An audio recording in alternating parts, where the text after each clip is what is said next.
पूजा एक नई नवेली दुल्हन अपने सपनों से भरी आंखों के साथ ससुराल में कदम रखती है। उसे लगता है कि उसकी जिंदगी अब एक खूबसूरत सफर शुरू करने वाली है, लेकिन शादी की पहली ही रात उसके साथ कुछ ऐसा होता है जो उसकी पूरी दुनिया हिला देता है। वह डर और दर्द से टूट चुकी होती है। हिम्मत करके जब वह अपनी जेठानी कमलेश के पास जाती है तो उसे सराहना मिलने की जगह एक जोरदार थप्पड़ मिलता है। इस घटना को समझने के लिए कहानी थोड़ी पीछे जाती है। कमलेश एक जिम्मेदार महिला है जो अपने पूरे परिवार को संभालती है। उसके लिए उसका देवर अरुण बेटे जैसा है। अब अरुण की शादी की बात चलती है तो परिवार पूजा से मिलने जाता है। पढ़ी लिखी और आत्मविश्वासी पूजा सबका दिल जीत लेती है, खासकर अरुण का। लेकिन कमलेश को उसका खुला और आधुनिक स्वभाव पसंद नहीं आता। फिर भी अरुण की खुशी के लिए वह शादी के लिए राजी हो जाती है। सगाई के अगले ही दिन एक ऐसी घटना होती है जो सब कुछ बदल देती है। कमलेश किसी प्रदर्शन के दौरान पूजा को देख लेती है और गुस्से में सगाई तोड़ देती है। घर में तनाव फैल जाता है। बाद में पूजा खुद आकर अपनी सोच और इरादे साफ करती है। उसकी सच्चाई और समझदारी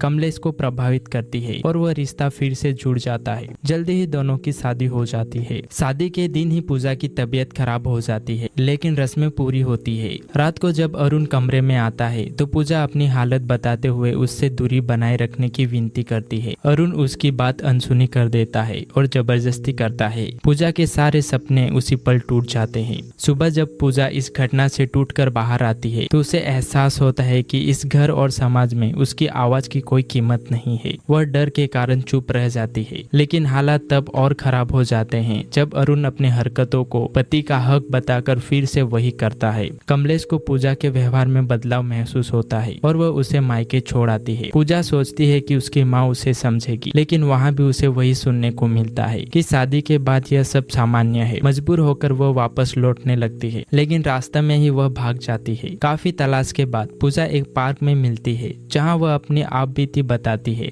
लेकिन कमलेश उस पर विश्वास करने के बजाय उसे डांटती है और वापस घर ले आती है। हालांकि उसके मन में शक जरूर पैदा हो जाता है। हनीमून के दौरान भी पूजा की हालत नहीं बदलती। अरुण लगातार उसकी इच्छाओं के खिलाफ जाकर उसे तकलीफ देता रहता है।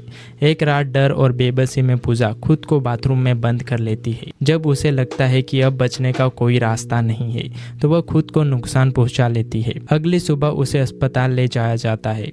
डॉक्टर सच्चाई जानकर हैरान रह जाती है। जब कमलेश को असलियत पता चलती है तो वह अंदर तक हिल जाती है। उसे एहसास होता है कि पूजा किस दर्द से गुजरी है। इस घटना के बाद कमलेश का नजरिया बदल जाता है। वो पूजा का साथ देने का फैसला करती है। दूसरी ओर अरुण अपनी हरकतों को सही ठहराता रहता है, जिससे उसकी असलियत और साफ हो जाती है। अब पूजा एक ऐसे मोड़ पर खड़ी है जहां उसे फैसला लेना है, क्या वह सब कुछ सहकर चुप रहेगी या अपने साथ हुए अन्याय के खिलाफ खड़ी होगी। उसकी जिंदगी अब उसी फैसले पर निर्भर है और यह कहानी यहीं खत्म हो जाती है।